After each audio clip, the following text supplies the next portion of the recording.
guys, is goal line defense. We call our goal line defense, and I'm going to talk in our terminology, we call it goal line tight. The reason we call it goal line tight is because we play tight defense out in the field. So when we go to goal line, it's basically a lot of our tight principles, but we make a substitution when we call goal line.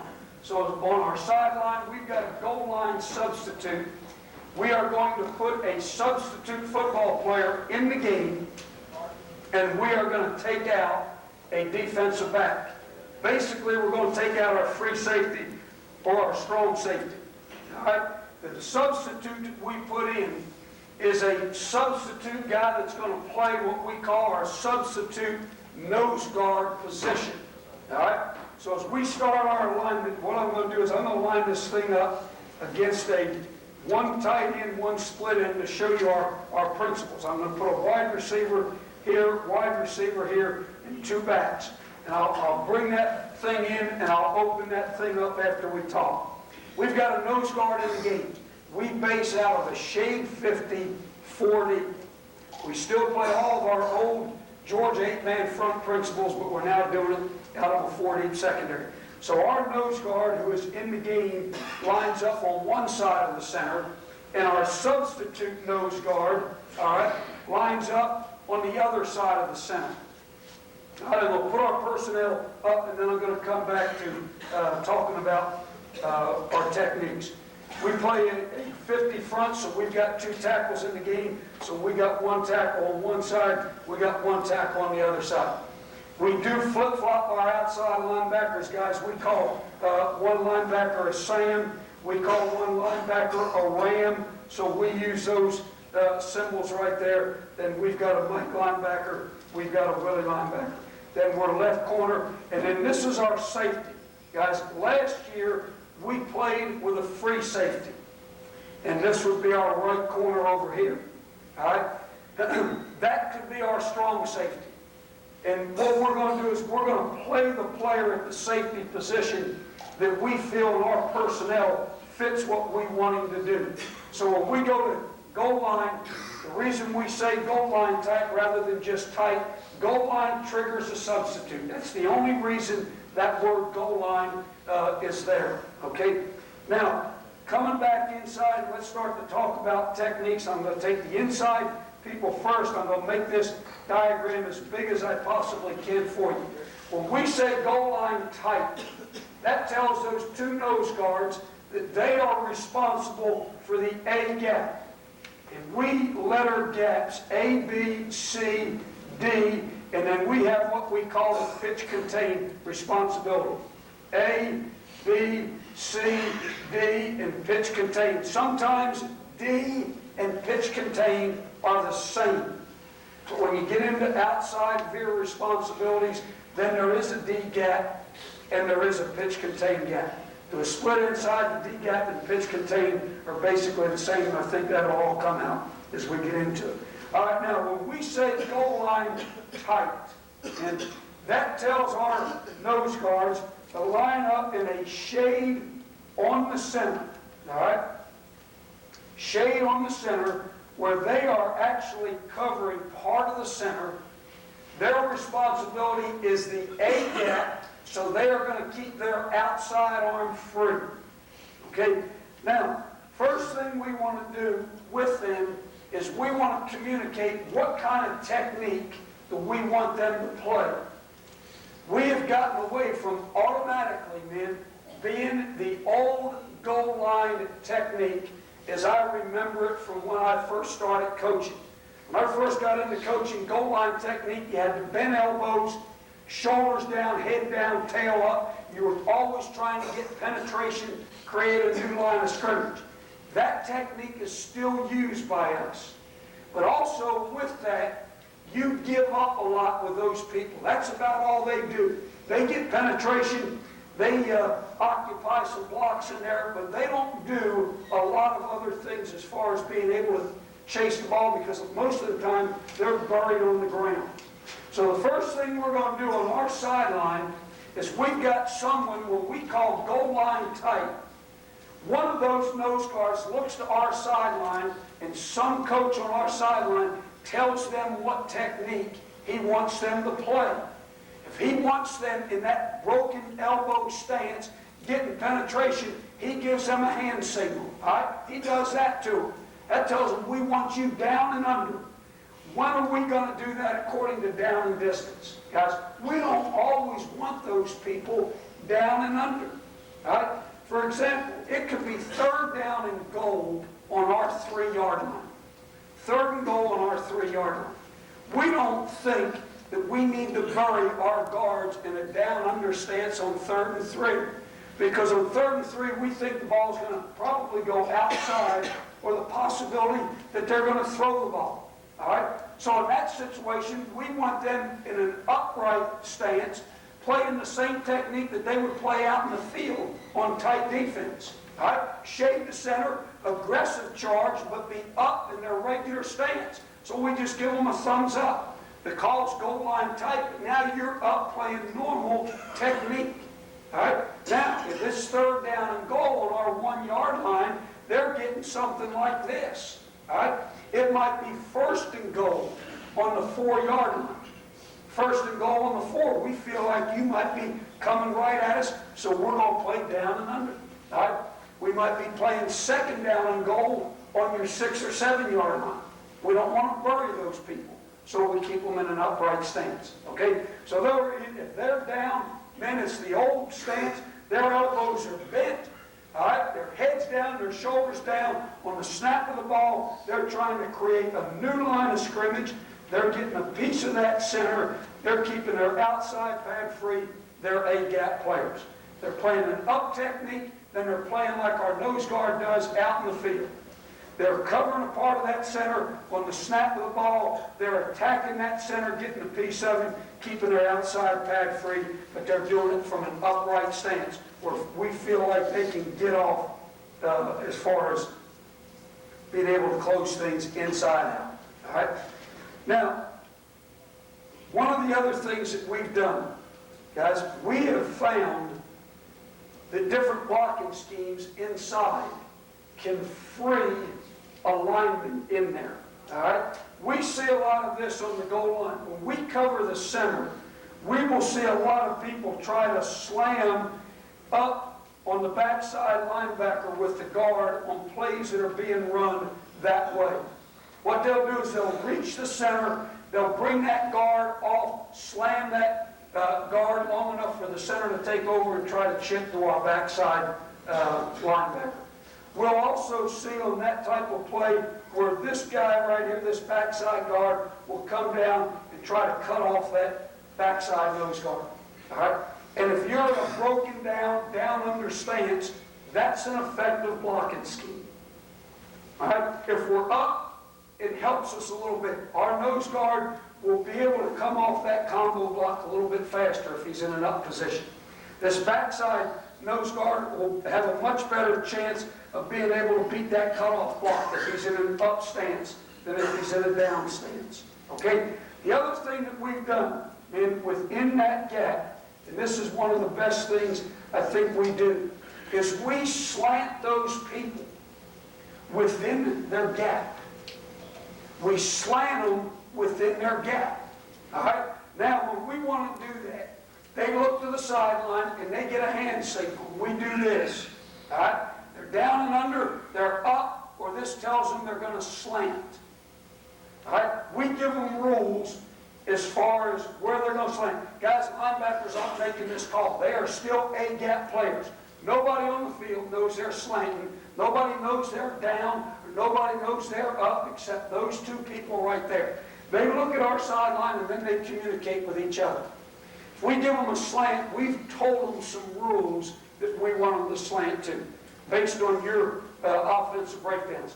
Ball's on the hash mark, perhaps we want them slanting toward the wide field because you have a tendency in your goal line to run to the wide field. All right? You might have a strong tendency, especially if you're one tight end, one split end, that your running game goes to your tight end side. All right? So we might want to slant to your tight ends. We see a lot of teams when they go two tights and a flanker, which is a popular short yardage goal line, that they'll run back away from the flanker. Feel like you'll offset or rotate your secondary strong. they still got a tight end back over there, so we might slant back to that tight end. We give them rules to handle that. But what we're going to do now, let's say, and they now know what they're going to do, and they just communicate each other. Rip or Liz. Rip means we're going to slant right. Liz means we're going to slant left. And they don't line up opposite of what they're going to do. They'll line up like this. All right? This guy will now cover the guard. That guy will cover the center. On the snap of the ball, this guy will use a slant technique, lateral step, penetration, still in the A gap. Coach, can you raise it up a little bit? Okay, let me get you a new diagram. Let's go up here. All right, we go slant now. We'll line up, and one of them will go out and cover the guard. The other one will cover the center. Now, they can line up and play that technique, man, and not be slanted because they're A-gap players. This guy can line up, deliver a blow, and still be an A-gap player. This guy can line up, deliver a blow inside, pad free. So you can't look at us and say every time they've offset, they're slanting. All right? And they have all of that capabilities within themselves. But now, if we call a slant, what they're going to do is they are slanting within their gap. They are still A-gap players. There's no change in responsibilities that linebackers have to be aware of. So if we got a Liz call, all right, our substitute nose is here, our nose guard's here on the snap of the ball, lateral step, get your outside pad free, penetration, still an A-gap player. All right, you line up and cover that guard now. Snap of the ball, lateral step, up the field, penetration, A-gap. Now, man, let them try to be reaching and chipping up on the backside linebacker, and you might have a front side nose guard unblocked, penetrating the A-gap. Right?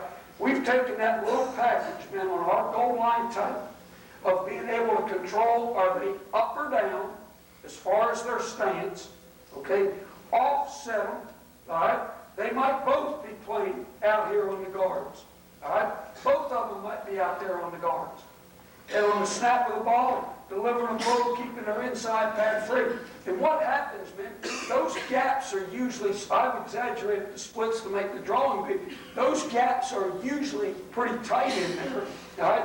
So they're just simply shading one side or the other, and what it does is it creates some blocking problems for that center and guard. Man, they have one heck of a time when just with those little combinations right there. The single best thing we've done is slanting those people within their gap. You can't imagine how much penetration we get out of our inside people with that situation. Obviously, we're not going to call slant again unless we want them up and pursuing. But that's a pretty, you get a lot of teams that have a tendency to run toss sweep. It's a big goal line play, toss sweep. You get a tendency and you end up hitting it right, slanting both of those people. There's a possibility, man, you got both of them free, closing inside out to the football. All right? So goal line tight, that's the technique as far as those inside people. Now, let's take the tight inside, guys, and I'll draw this big and come back to the split inside. All right? Our tackle, our Mike linebacker, our Sam, and our free safety. We're going to talk about them tied together, all together to a tight inside. We play what we call veer support. All right? You've got a flanker outside here. All right? We're going to have a corner give us some type of late run support, and I'll come back and talk to you about that. What we want to be able to do, though, is we want to be able to handle dive, quarterback, pitch, dump pass from this group of 5 people right here. Right? We want to be able to handle dive, quarterback, pitch, dump pass with those people right there. Then whatever help we get out of this guy as far as late, secondary, wide run support is a bonus for us. The tight end side, then let's start and let's talk about base block first. All right? Base block first. If we get some type of base block in here, or if they're trying to reach and come off here, they're basing, if they're basing, our responsibility we're lined up in a tight 5, a tight 9 technique. They're delivering a blow, keeping their outside pad free, deliver a blow outside pad free, base block, you step up outside pad free. We're A, we're B, we're C, we're D gap. If we get a base block, our free safety has pitch containment. All right? So if you're trying to run any type of base option, any type of sprint draw, bounce play that's running the daylight, and you're blocking it that way with just a straight out base situation, we're A gap with this player right here, stepping up, keeping it outside pad free, because if it's a base, usually it's some type of chip up, outside pad free, deliver a blow outside pad free, deliver a blow outside pad free. Now, our tackle automatically, men, plays an upright position. We will have a call that will put him down. If we want him down and coming under, that will be called for the whole defense. Otherwise, we are playing an upright 4-point stance, snap the ball. We are attacking, not sitting and reading. We're attacking, reading the headgear, keeping our outside pad free if we get base block. All right? Now, the next thing can happen, guys, to a tight end side, is we can get some type of down block out of the tight end. All right? And you see a lot of this. The outside veer is a hell of a goal line play. All right? If the tight end blocks down anywhere to the inside, whether he's doubling the tackle, whether he's blocking down the chip up on the linebacker, he is blocking to the inside. All right? Our Sam is going to squeeze as hard as he can to the inside, and he is going to become a C-gap player. All right? We got the A-gap taken care of here. The double team block, he's going to do all he can to defeat the double team block. Basically what we try to do then is when we get the double team, we try to step out into it.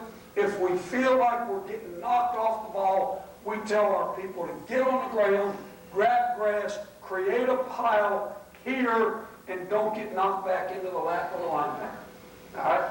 We don't expect the guy to make much of a play if he's being done. Okay? Now, if we feel this way, guys, and I'm not going to stand here and argue this point, our linebacker coach believes that his linebackers can read the difference between inside veer path and outside veer path. We believe that. All right? And we're successful with it. Now, if you don't believe that, I'm not trying to sell you. All I'm going to do is we feel like we can read the difference between inside veer path and outside veer path to a tight end side. So as our Sam squeezes and now he becomes a C-gap player, his responsibility is dive to quarterback, which means this: if there is any threat of the outside veer dive, and if you have any doubts, you must tackle the dive. So as that tight end goes down, you are squeezing, and you've got the responsibility. If they hand the outside veer handoff, you've got to tackle. We say dive to quarterback because sometimes, man, your guy can read it. Sometimes he can read it. So if he can read it and he knows it's not been handed off, then he might come back out. And if he comes back out, we simply want him to know you can now come back out and play the quarterback. All right? But he is responsible. If there's any doubt, he's responsible for the dive. Our linebacker now scrapes over the top. He becomes the D-gap player, so he's responsible for quarterback. All right? Now, the read with our free safety is this. And if we get down block or we get base block, down block or base block, your pitch containment. All right? So if it's toss sweep or if it's option, he's got pitch. If it's toss sweep, then he's got containment. All right? Free safety is the lineman. We line him up 2 to 3 yards outside the tight end's outside foot. The more field there is to the outside, the wider he will line up. And The more field he has to contain, the wider he'll line up. We tell him this, we start out in all of our alignments, then you got to have a starting point for day one. All right? His base alignment's 2 to 3 yards outside, and we say linebacker depth. Our linebackers on the goal line defense are basically 2 to 3 yards deep. They might be a little bit tighter if you're down there on a 1 or 2 yard.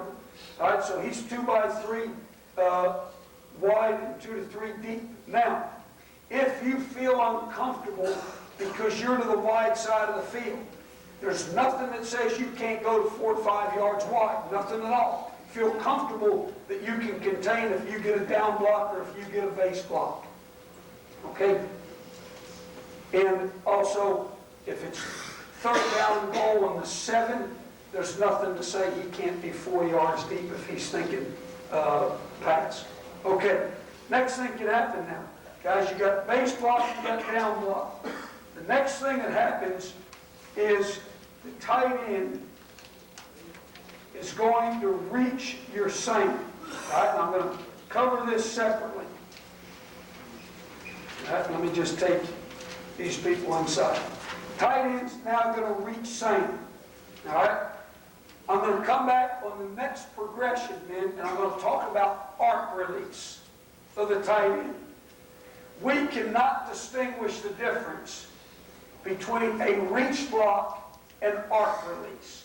We thought originally when we started to teach this support that we could. Man, but our safety cannot distinguish the difference, nor can our SAM linebacker distinguish the difference. All right? The SAM will feel it quicker than the safety will be able to see it. But on the blackboard, when we first started teaching, we said, all right, if they down block, SAM squeezes, safety's got pitch contained, linebacker scrapes. Okay, that's easy. That's the easiest read for all of them. Base block, because of the tight 9 technique, the base block, our SAM can read that because that hat hits him right now. Our safety can read it because that hat's hitting me basically somewhere on inside breast or outside breast, depending upon aiming point. All right? And our safety can read that and know that our SAM's going to fight to keep his outside pad free. He's a pitch contained guy. We started teaching, telling him if it's a reach block, play the reach block the same way as the base block. But we no longer can do that. Our guys cannot tell the difference between reach and arc. All right? So the reach and the arc. Guys, can y'all see this? If I draw another one, is that up high enough? There. All right? Because let's just talk about that and the arc release at the same time. All right? Because we're going to handle them the same way. All right? If Sam gets reached, then he is going to play off that reach block, and as soon as he defeats the reach block, he becomes our pitch-contained player. All right? He becomes our pitch-contained player. So that way he now, in our alignment, guys, if you look at us, if anything, we'll play a little bit looser 9 technique. All right? Because it doesn't hurt us on the base block. It helps us on the reach block big time. And we, from a loose 9, can still squeeze to the outside handoff. So we tell Sam, you line up and play as loose a 9 technique as you can and still squeeze and make the play on the outside veer. All right? One of the other things that we do, guys, we don't feel that the outside veer play from the I formation is as good a play as the outside veer from split backs. Because we think it takes longer for an I fullback to get to the running point of an outside veer than it does a split back dive back. Okay? So what we'll do is this, we'll tell our Sam, if you have I backs play even a looser 9 technique, let them run the outside veer, and you're going to have time to squeeze and make the play on the fullback. I hope that makes sense to you guys. That makes sense to us. All right? I formation. I formation is a sweep and an option formation as far as Sam's concerned. The plays that he's going to be a factor on, I formation, are sweeps and options. So a loose 9 technique against the I is going to help you. because you're going to get a lot of arc block, you're going to get a lot of reach block when they're in the eye. They go near back, all right, tighten down, all right. Near back, first of all, men, not a lot of people run toss sweep out of split backs. It's not as quick a play. They don't like that off back, running the toss sweep over here. So you have a tight end near back, go and play a little bit tighter 9 technique, because the play you're thinking about now is outside here. That tight end blocks down. You got to make sure you can close for that back. All right. So we start out, our mentality is we start out teaching a loose 9. And then after they get that concept, we say, all right, now, tight end near back, tighten your 9 technique up a little bit, think outside of your handoff. Eye backs, even loosen yourself even that much more. We'll go to the point of being tip of shoulder to tip of shoulder. And because we think if you block down, we're not going to get much on your tight end. But our linebackers straighten over top anyway. All right? We feel like that we can squeeze to the eye fullback. Okay, now, with the reach block, man, our Sam has got to be in a non-reach position. He's got to be able to beat the reach block. Because as soon as he gets it, he is now going to widen and he's going to pitch contain. He's going to do the same thing on the arc block. So now he doesn't have to worry. When that hat starts to go outside, he knows he's pitch contained. He doesn't worry whether it's reach or arc. He knows he's going to stay outside of both of them. And as soon as he defeats the reach block, or as soon as he feels the arc block turning upfield, he works upfield for pitch containment. He works upfield to get on the path of the pitch back as quick as he possibly can. Okay, now generally what we get then is recognition type thing. Usually reach is toss sweep. All right? The difference between a reach block and an arc block for the Sam linebacker, man, if it's a reach block, the tight end wants to get up into your outside pattern. So you're going to feel pressure. If it's an arc block, man, he does not want to mess with you. He wants to get away from it. Some tight ends will actually on their arc give ground to get away from the Sam linebacker, because he's either coming up to block support or he's coming around to catch the dump pass. So your Sam feels the difference between reach and arc by pressure. All right? That tight end's reaching and coming up the field, he'll feel pressure. Get off that block as quick as you can. Get upfield, think sweep. Look for the tailback. All right? That hat starts to come outside and he doesn't want to engage you. Think option. All right? Try to keep him on the line of scrimmage as long as you can. Let me get down here so I can move. Try to keep him on the line of scrimmage, flatten him out. Keep him on the line as long as you can.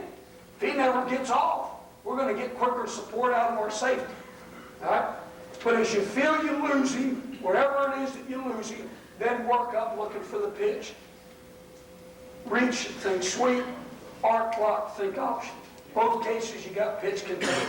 All right, now, free safety. Yes. When we snap the ball, he's reading the hat of that tight end. So that hat comes out, he's mirroring. All right? Okay, now, free safety on the top diagram. If we get reach, then once he sees his read is ball to tight end, safety's read is ball to tight end. Now, the safety should be smart enough. And I don't mean this to be a smart comment, but he should be smart enough to look in there and see the quarterback turn and pitch the ball and know that that's a sweep. All right? And then anticipate that that's going to be a reach block. All right? See, he is looking at the ball first. His read is ball to tight end. So if he sees the quarterback turn and toss, he now goes ball to tight end. He's anticipating the reach block. He's anticipating that guy working there. So he now feels inside. He's responsible for D-gap, what we call quarterback alley. All right? He knows if that quarterback turns and tosses the ball, there is no dump pass. All right? There is no dump pass. Okay? Because the quarterback pitches the ball to the tailback. There's no option. All right? And that's why I say he needs to be smart enough to remember what he saw on the snap of the ball. All right? Now, down here, what's going to happen on the snap of the ball? then he is going to see the quarterback coming on the line of scrimmage. On the arc block, showing some kind of option. If it's split backs, he's got a dive back. If it's wishbone, he's got a fullback. If it's eye veer, he's got a fullback. All right? So what he's going to see on the snap is he's going to see the quarterback reaching or working down the line of scrimmage, showing him option. All right? Now he goes ball to tight end. Is it outside option or is it inside option? All right? I go ball to tight end. I see option. Go back to the first diagram. Tight end blocking down. Outside here, I got pitch. All right? I see ball on the line of scrimmage. Tight end arc release. My responsibility now is dump. I've got dump first. Pitch is taken from on the line of scrimmage. I'm going to come back inside, men, in just a second for you. All right? My responsibility is dump first. Remember what my depth is. I'm 2 to 3 yards outside. I'm linebacker depth. I'm not doing anything on the snap of the ball. I'm sitting flat-footed. All right? Reading right into the football. Slight turn in. Here I am just looking right at the ball. I see tall sweep. I open up and I'm ready to support inside. I see ball on the line of scrimmage. I'm opening up, down block, pitch. All right? Ball on the line of scrimmage, open up, arc block, sit, and what you want to do when that tight end comes out of the arc, you want to be inside of it. All right? Because we do not want that quarterback to be able to jam that football in. So I want my body inside of his body when he turns up the field. I want my body inside of his body so I can go and make some kind of play. Out in the field, man, if they throw the ball to a tight end dump and you tackle it for 4 yards, 5 yards, you've made a good defensive play. On the goal line, if they throw the ball to the tight end for a 4-yard gain on the dump, it could be a touchdown. So what we've got to do is if they throw the dump, we've got to stop it. We cannot allow them to complete the dump against that support system. We have got to stop the dump at all costs. All right? We ask our Sam linebacker, try to widen him as long as you can, delay him as long as you can. Sam plays a big part in trying to destroy the timing of the dump. But once he turns up, it's that safety's job to make that play. Every now and then we get a hand up, we might bat it down. Every now and then the linebacker might get in the throwing lane. But your safety has got to stop the dump. Now, a little thing that we look for, especially on the goal line, man, it's a timing play. The dump pass is always a timing play. That tight end knows that his quarterback's on the line of scrimmage waiting for him to come over.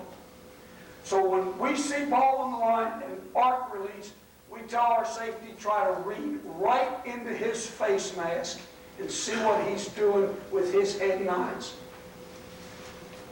If the the tight end has got the dump pass called, then it's been called in the huddle. Right? He knows whether it's dump in the huddle or whether it's an option. So when he comes off of that arc release, and if we get him flattened out at all, when he comes up the field, I'll guarantee you his head and eyes are looking in for the ball. All right?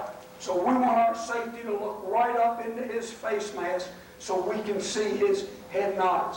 His head and eyes look inside that safety's attacking, making the play. If anything, then we're going to get pass interference. We're going to be that aggressive. We're going to get pass interference. Because we're going to go for football. We're going to go for the inside part of his body. Now, if the option is called, then when he comes out of that arc block, I promise you he's going to be looking for who he's got to block. All right? So when he comes out of that arc block, if his head and eyes are looking for you, he's now looking for his target to block. He's looking to get a position on your body. All right? So if you see him looking at you, all right, you're looking right into his face mask. If he's looking at you, then you're ready to start to respond to your run responsibility. Don't try to ask this guy, man, if you play that support system, to do too much. He has got the dump pass until he's sure the dump pass is not being thrown. But we do help him by reading the eyes. Now, if there's no threat of the dump, this guy comes out, he starts to settle down the block. Our safety has got a tough assignment, man, because we tell him to get his outside pad free. We tell him to get his outside pad free. Okay? Because someone else, and I'm going to go over that, someone else has the quarterback. And if they don't take the quarterback, it's because the quarterback is outrunning them and trying to get outside the block of the tight end. So once you see there's no threaded dump, you play through the outside pad for the quarterback. If he's pitched the ball, then you become a second help on the pitch. Now, let's go back inside, guys, and talk about the arc release of how we're playing inside. Our nose guard's an A-gap player. All right? One of these two people right here has the quarterback depending upon the block of your tackle. Tight ends are arc release. All right? If the tackle is veer blocking, then we are squeezing, dive, B-gap. Linebacker is scraping over top, C-gap, quarterback. All right? So we got two people on the dive. All right? We got him on the quarterback, and we also now have our free safety coming late on the quarterback. Now, if the linebacker gets in trouble, man, on the quarterback, it's because he's been outrun. What we don't want is we don't want our safety getting inside, having the tight end pin him inside, and the quarterback runs away from everybody that's trying to chase him inside out. If the quarterback is going to do anything, we want him to turn back inside, where at least we got a chance to have people getting off blocks. Okay? That's a veer block. Now, you can also arc release the tight end and base block the option. All right? If the tight end arc releases, Sam wide and pitch contain, safety's playing dump, all right? And then through the outside pad for quarterback. If your base block is now, guys, the tackle keeps his outside pad free. He's the quarterback player. Linebacker stepping up and B-gap. He's the dive player. And of course, your nose guard's your A-gap player. He's also in the dive. Okay? Coach, Yes. how do you teach that linebacker while he's taking the dive and the quarterback? By what he feels in front of him. By what he feels in front of him. It is simply a recognition of feeling things collapsing in front of him. Our linebacker, and it's just repetition, guys, he has got to be able to feel that collapsing in front of him. It's happening right in front of him. When ball comes his way, he'll feel that tackle closing with that veer block. He plays right over the top. If he feels that base block up top, and that simply comes in with recognition. And I can tell you this, that is not a problem for us. Right? That has not been a problem, but that just takes recognition. Now, one nice thing about that, our base defense is tight defense. So from day one, that's how we're playing the option up in the field.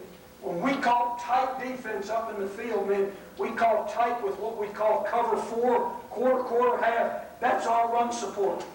Right? So our base front and our base run support is our goal line base front and our goal line base run support. All right? So they get a lot of repetitions as far as that's concerned. All right, now let's go to the split inside. Guys, let's go back over now to the split inside. All right, on the split inside, we got an A-gap player, we got a tackle, we got a linebacker, we got what we call a ram. We do flip-flop our outside linebackers and our inside linebacker. Actually, this would be Willie. All right, so we flip-flop them all. All right, now, there's no tight end. All right, our corner is here. He is going to be a secondary wide run support guy. Same thing as over on the strong side. He's going to be pitch contained, but it's going to be late then because he's got the threat of that wide receiver as far as the passing game. There is no tight end. And the principle we're operating under is this. If there was a tight end and he arc released, all right, there was a tight end and he arc released, our ram would have pitch contained. There's no tight end there, therefore he's released. So on the snap of the ball, ram has pitch containment. All right, now your tackle and your linebacker are playing their veer read. If the tackle releases inside, I'm squeezing for dive, I'm scraping over top for quarterback. There is no threat of outside veer. All there is now is the threat of inside veer. All right? Open inside. Randall's got pitch contain on the snap of the ball. Tackle, Willie, base block, keep your outside fret pad free. You're a quarterback player. You step up, you're a B-gap dive player. All right? And that's the whole premise now of our run support. Now, what we're doing with our coverage with that, guys, is we are playing zone coverage. Our huddle call is goal line tight, 5 zone. Now, what 5 zone is, man, it's 5 underneath, no deep. 5 underneath, no deep. Right? There are no deep zones when the ball's 7-yard line in. Okay, so we're playing 5 under zone with nobody behind them. All right, so let's go back now and put the whole diagram up. Make it a little smaller so we can get the corners out here.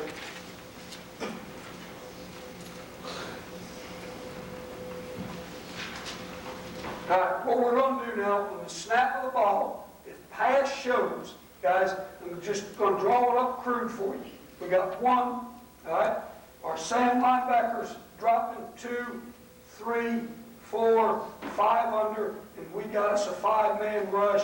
He's an inside rusher, and he's our contained rusher.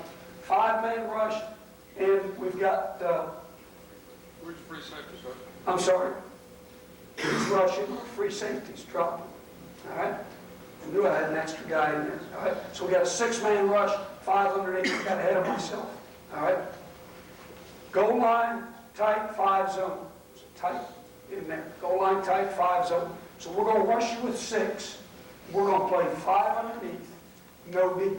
All right? So our corners now, men, have played cover 5 from day 1. All right? Because we teach quarter, half, and 5 under 2 deep out in the field. Now, we tell them they are playing their cover 5, flat responsibility, pitch contained responsibility, but they're playing it now up on the goal line. So if they get run their way, they're still a wide pitch contained player. And out in the field, if you run a toss sweep or you run an option and a corner tackles it for 4 yards, he's made a good defensive play, in my opinion. On the goal line, if he tackles it for a 4-yard gain, he's made a bad play, in my opinion. So we've got to support him. That's why we play veer run support and still tell him he's got pitch containment. But he's got to get off of a blocker, and then get off of a blocker and make the play on pitch contained by himself. He's not going to do it.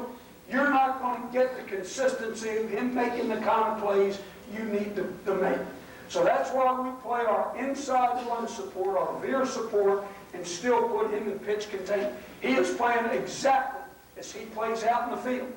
He sees ball on the line of scrimmage, option, return and toss sweep. He's attacking through that guy's outside pad, keeping his outside pad free, pitch containment. He also, though, guys, has got sweep pass or option pass. All right?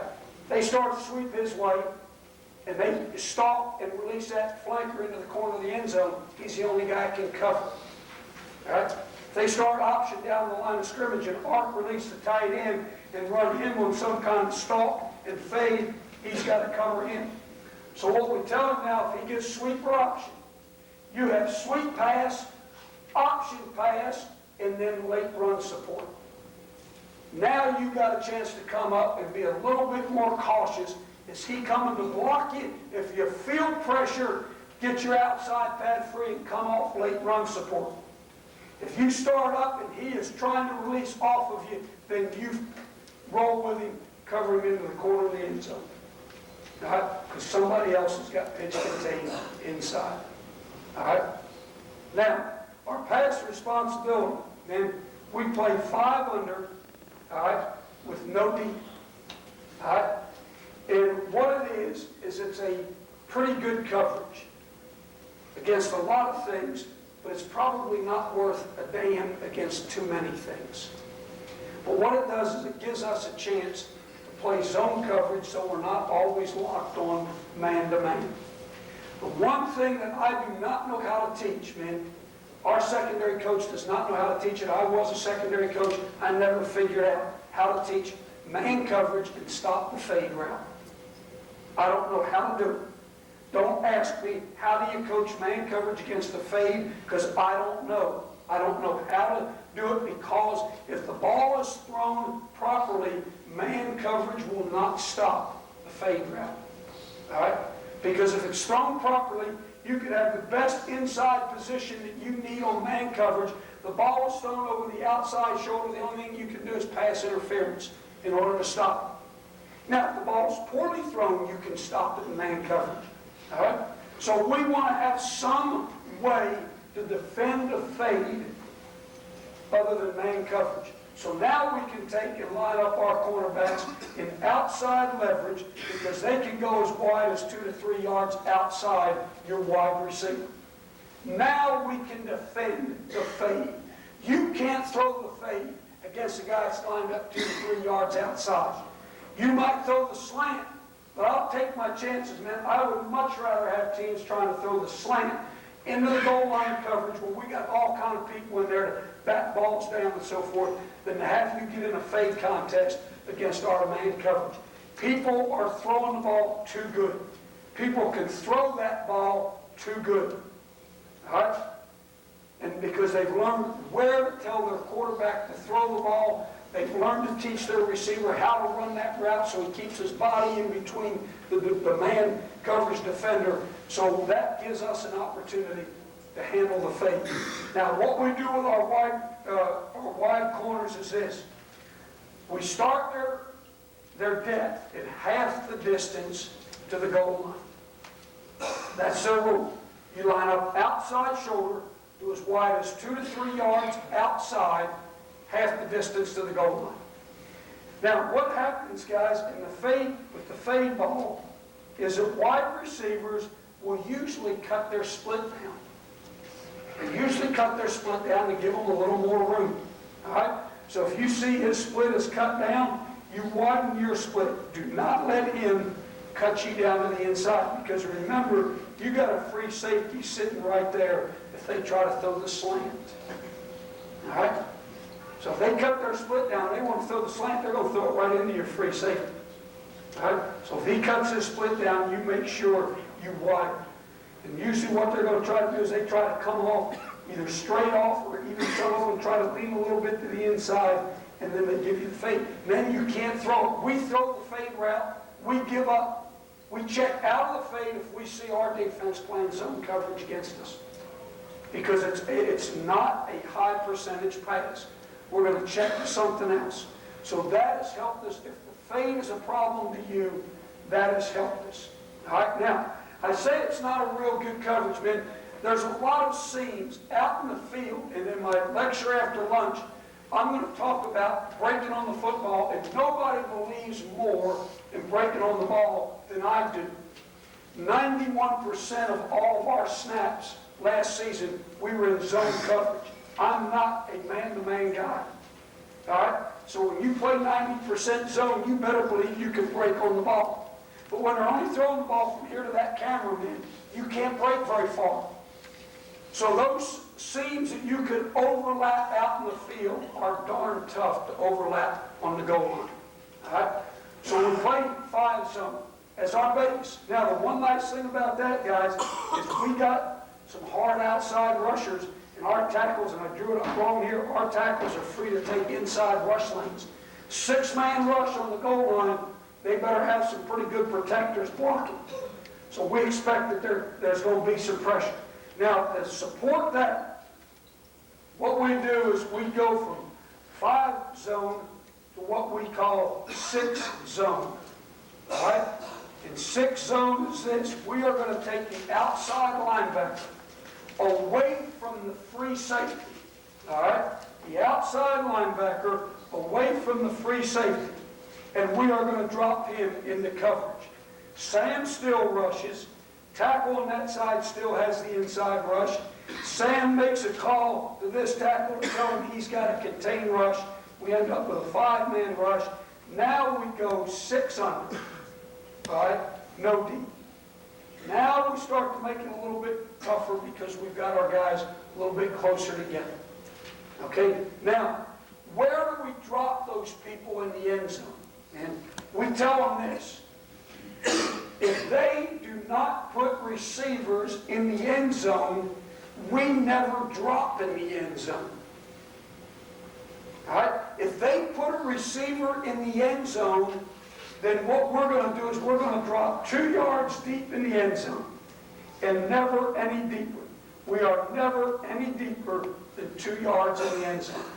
We are going to make you throw the ball over top of us, knowing that you can't step on that end line and catch the football. All right? So we're going to go 2 yards deep in the end zone, make you have to throw the ball over top, try to do a good job of overlapping seams. But what we're not going to do is we're not going to drop 4 to 5 yards deep in the end zone and let you throw a shallow cross route, smash route, China route, whatever you call it, and bring a guy underneath right on the goal line, catch the ball, he falls in the end zone, it's a touchdown. You're going to complete the ball against our zone coverage, you got to throw the ball over top of us. All right? Last thing we can do with that particular call is we can call 7 zone. All right? Goal line tight, 7 zone. We got somebody, Bill or anybody in here because somebody's got to get word that we don't have any more acetate on here, guys. All right, goal line tight, 7 zone tells us now that we're going to drop 7 of them. Now what we're going to do is we're going to bring our sand, we're going to buzz on the snap as soon as we repass. We're going to buzz him, all right? He's outside, and what this ends up means is this ends up a bracket on that wide receiver. We're inside, outside, because our Sam now is coming back there. Mike, Willie, Grover, corner. You want to have some fun, man, you let them throw into that. All right? And the only problem with that is you only got a 4-man rush. Both Sam and Ram communicate to their tackles and let them know that they're going so that they're outside rushers. All right? Not a lot of pressure, but a lot of coverage. Man, you get a lot of balls batted down with that. Doug, we need another roll of acetate up here. We're on the end of it. All right? But that's been a good change up to us, guys. Now let me mention this to you before we go on with the rest of our calls, and I'll cover as much as I can. One of the first things we got to do, if you take anything at all out of this, you write this down the way you understand what I'm telling you. Go back home. If you don't understand, call me. One of the biggest mistakes I think we make in goal line defense is not understanding the amount of yardage that our opponent has in conjunction with the number of carries that he has. All right? What we do on our sideline organization, man, I make the decision because I think I've got less to think about than our defensive coordinator. All right? I tell our defensive coordinator when to go into goal line defense. All right? And I study your goal line tendencies. Okay? So people say, where do you play goal line defense? My response is, what's the down and distance? How many yards per try do you have? Okay? Let me keep it talking you through, and I think this all come together. First thing I do, and it's my decision as defense coordinator's got too many things to think about. If you get down inside our 10-yard line, are you on 4th down going to go for a touchdown or a field goal? Guys, somebody's got to make that decision before they get down there. Every time we go on defense, I try to make that decision.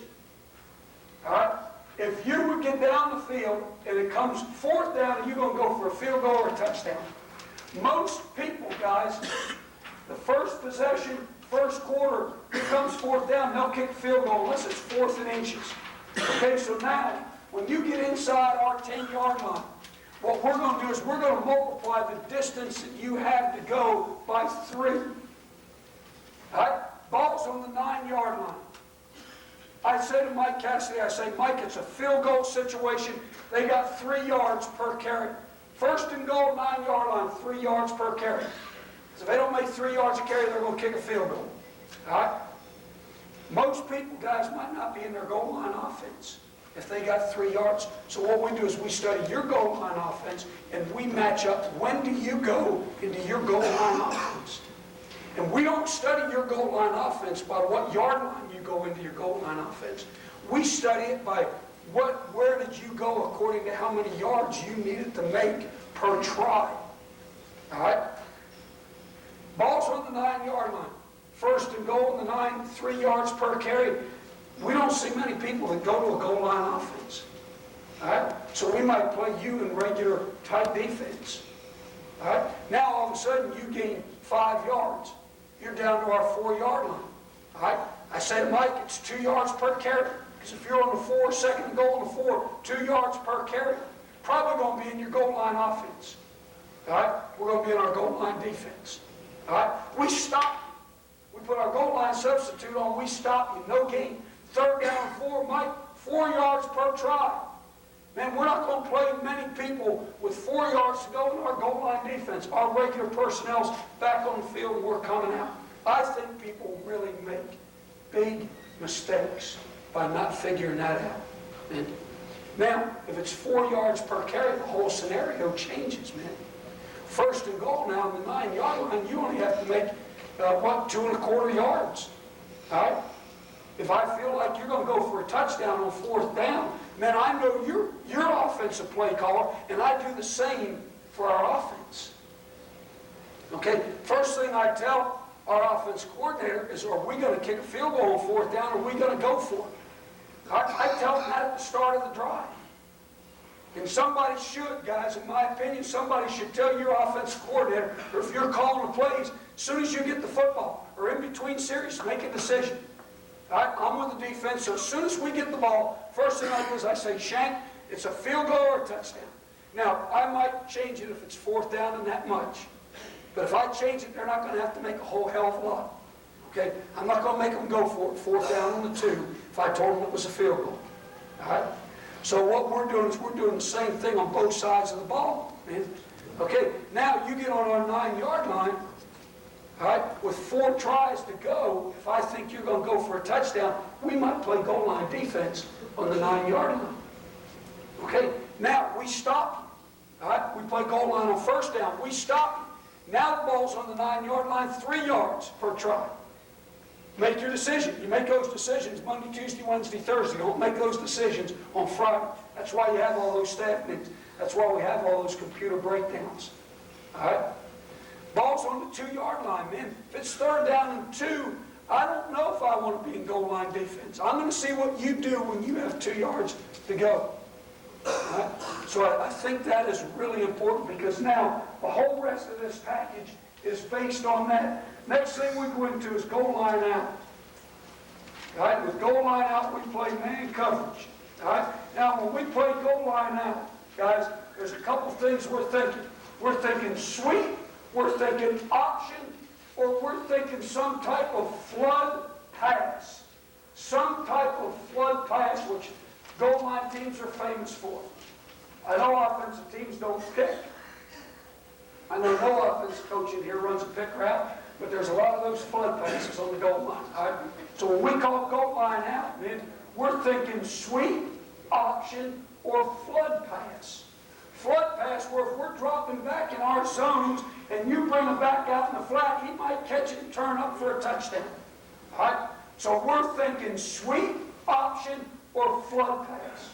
Okay, when we call goal line out. No change for these people in here, guys. Goal line out is the same as goal line tight. They're down, they're up. We're not going to call goal line out. I can tell you right now, put them down. We're not going to put them down if we're thinking sweep, option, or flood pass. We're going to have them up. We might be slanting them, though, trying to slant toward where we think you're going to run the sweep or option. Tackle Sam, Mike, no change in alignment. All right? No change in alignment there. Snap of the ball. Lateral step, up the field penetration. All right? Lateral step, up the field penetration, create a new line of scrimmage, C-gap play. Sam, loose 9 technique, snap of the ball, lateral step, up the field, pitch containment. You cannot be touched, Sam, by the tight end. I don't care how good a reach blocker he is. If we call goal line tight, he can't lay a glove on you. All right? Snap the ball, lateral step, get up the field. Do not let him touch you. Don't sit there and try to read the play. As you come up the field, now what I want you to do is see, is the ball on the line of scrimmage or is the ball off the line of scrimmage? All right? Because he's got pitch contained and he's got first back. Pitch contained or first back. All right? Over here, tackle. You're just like the Sam. I want you outside, up the field. Don't let that tackle lay a glove on you. All right? Rover, you're already out in a position where you're pitch contained, first back. All right? Let me squeeze in. Guys, these wide receivers. Corner's responsibility. You got the number one receiver, and we count them outside in. You got the number one receiver, man to man. All right? We count them outside in. So you got the number one receiver, man to man. Count them outside in. You got the number one receiver, man to man. Free safety, you go to the strength of the formation. You've got the number two receiver, man to man. Now your alignment, you move as late as you can. They slide as late as they can. We try to show you a zone look every time you come out of the huddle. All right? So our corners are going to show you outside, looking right in at your quarterback. Our safety's going to be sitting outside, looking right in at your quarterback. And as late as possible, we're going to move to our man position. All right? So I'm in here, man to man. All right? Linebackers. Flow comes your way. Flow comes your way. You are a big gap blitzer on the snap of the ball. If they give us divide action, both linebackers are running big gap. If they give us full flow, linebacker side of the flow is a big gap player. Linebacker opposite, you are free to the football. We just use the term flow dog. Flow dog. You flow and you dog the football wherever you feel you can come. Obviously, if it's a sweep, he's going to be bouncing somewhere down the line of scrimmage. But he is free if both backs go away. Should they run some kind of divide action, both of them have got B gap on the snap of the ball. All right, now, let me draw, can y'all see this? Is that too low? I'll have to draw a second diagram because I want to cover both tight ends. I'm covering a tight end, man. I'm lined up on his inside shoulder. My head is on his inside shoulder. All right? My read is 100% that tight end. I do not see the ball. I do not look at the ball.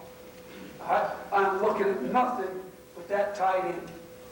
If that tight end blocks down on my slant tackle, loop tackle, out, technique tackle, whatever term you want to use, my responsibility is to step up, all right? And I am now responsible for wide dive quarterback, all right?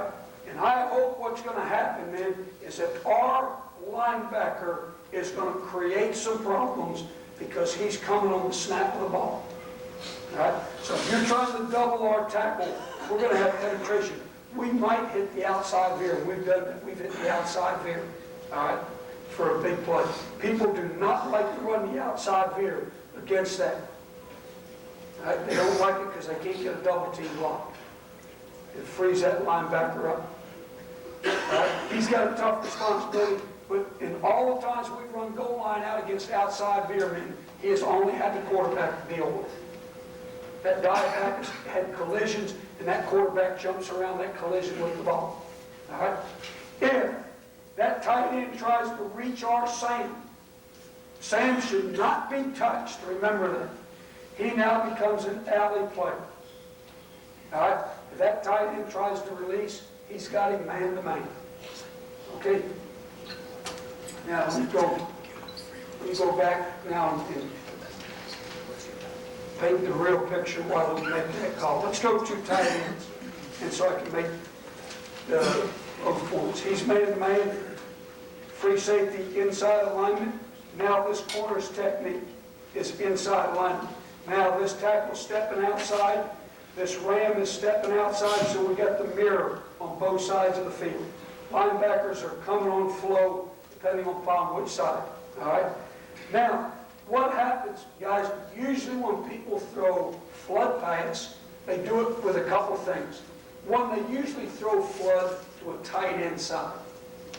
It's one of the characteristics that we see. Usually, the flood goes to a tight end side.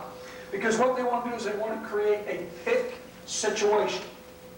So if you are playing man-to-man, they feel like the first back is covered by that linebacker right there. All right? So that they can release their tight end inside, pick him, and run him to the flat. All right? Remember why we call goal line out? We're thinking sweep, we're thinking option, we're thinking flood pass.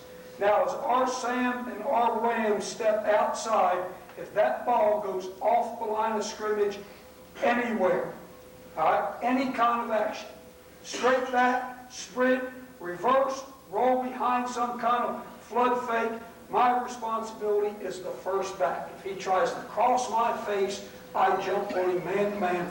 Now what you're doing, man, you're defending the flood pass from on the line of scrimmage and not from a second-level defender. So you take the pick possibilities away from them. All right?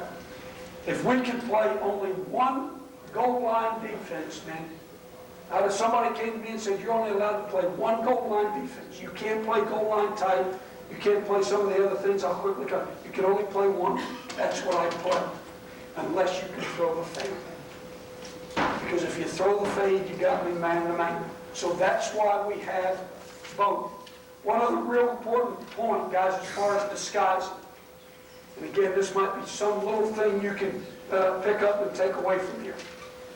We disguise on your snap count characteristic.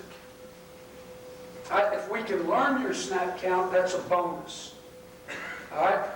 When we scout, we can only have one scout. And according to NCAA ethics rules, that scout's not out on the field. It's got a scout from the press box. Sometimes that's violated. All right? So it's hard to hear snap counts from the press box. All right? But what we can do is we can study your film, and we can study the characteristics of your snap count. We use this in all of our disguises, man. If you're a quick count team, first sound team, your quarterback has a characteristic. Study the other team's quarterback. He will have a characteristic if you're a quick count team. Most of the time, first of all, guys, they don't put their hands under early. If you're going on the first sound, they don't put the hands under and do a lot of this if they're going on first sound, because that center gets nervous. Because he knows he has to snap the ball. So they'll a lot of times tell their quarterback, don't put your hands under till you're ready to say hike or whatever it is, going on first sound. So the characteristic of that quarterback might be, he might come to the line, look left, right, come back to the middle, hands under. We've seen that, and if that's the case, then we say, all right, guys, they're a quick count team.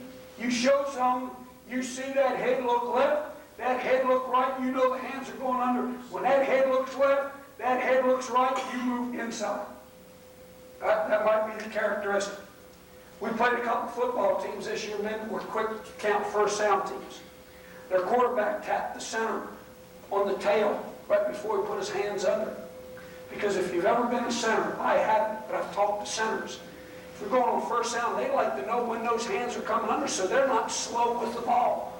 All right? So we saw teams that were quick count, they'd come up and they'd tap the quarterback, hands under, and they go. Let the center know. All right? Don't go until you see the hand tap the center.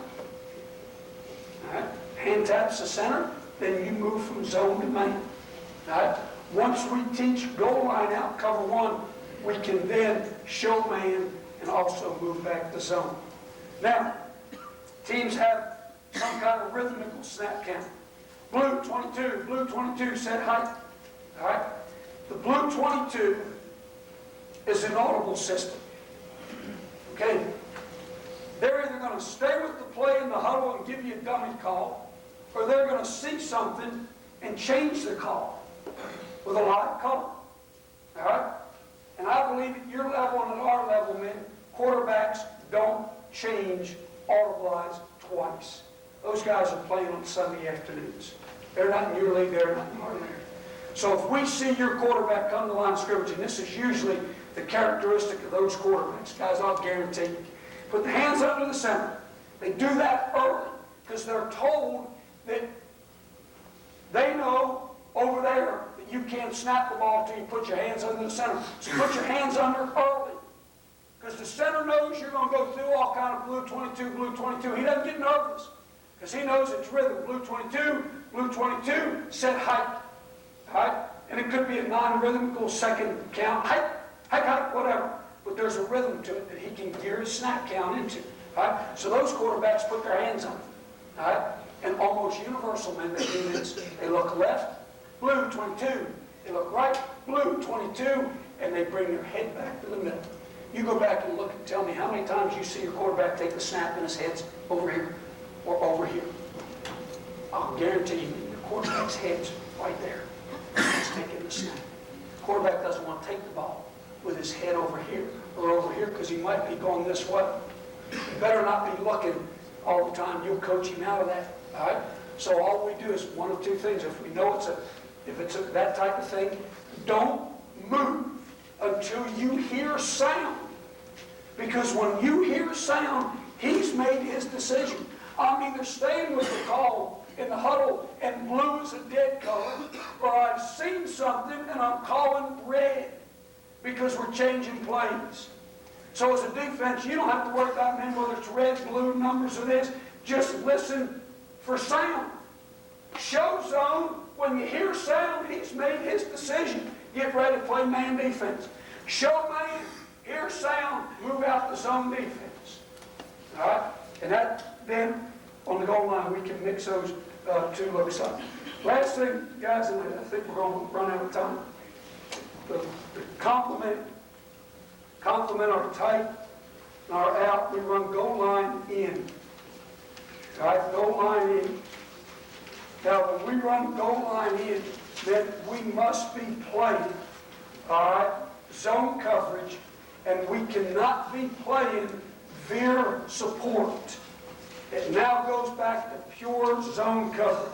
Because what we're going to do now in the snap of the ball, we're coming inside penetration. We're coming inside penetration. These people are probably going to be down because we're not going to commit all of those people inside unless we're anticipating you're running inside your tight ends. We're sure not going to bring tackles and linebackers inside unless we think you're running inside. All right? So we're probably going to have those people in their down technique. All right? Tackles coming inside. Now, if we've got two tight ends, man, our ram is coming inside also. If you don't have a tight end, then your ram simply on the snap, when that tackle comes inside, your ram simply squeezes and hugs. He's got nobody to come inside to. All right? Now, with that, we've got to be playing now true run support as far as corners are pitch contained, and what we end up with is our safety as an alley player. All right? To the open inside, man, you got corner on pitch contained. You hope you ran to an open end, becomes an alley player. If you run sweeper option against the goal line in call, we've got to have somebody make a good play for us. When we call goal line in, we're obviously thinking, we're guessing with you that you're going to run inside. All right? So we go goal line tight with our 5 zone, 6 zone, or 7 zone. Veer run support is our primary support. Goal line out, cover one's man. Goal line in is called with 5 zone. But there's no veer, all right? When this guy gets over here, he's saying no veer, no veer. Right? Because he knows he can't play veer because that guy's going inside. Right? He needs that guy playing technique to be able to play veer support. Right? Last thing we do, guys, and we've only got 4. What back while they're reading there? What they're doing now is they are, if your football, both backs attack them, they're going over the top. All right, both backs attack them. If you get some type of sweeper option, then they're running inside out. Running inside out and trying to be alley players. But if both backs come up over the top, lead ISO, power, double lead ISO, they're free to go up over the top with them. The only other thing we do, guys, is if it is down and dirty, the ball's inside the 1 yard line, we'll go goal line gap. And all goal line gap is you line up and goal line in. Line up in. No sense fooling around. All right, go ahead. They're automatically in goal line gap going to be down. You go ahead and get down. You go ahead and get down. You go ahead and get down. You go ahead and get down. Linebackers, same thing. Both backs come up over top. You're up over top with them. We're jumping and trying to hit them in the air. They go outside, you're running because, again, we're playing corner support out here, but we got to pitch contain and help play. And that's our goal line package. And I think it's 12:25. We're going to take a break. Guys, I'll stay in here. If you want to stay in here with me, let the guys that are leaving for lunch leave. The rest of you come down front and we'll go just question.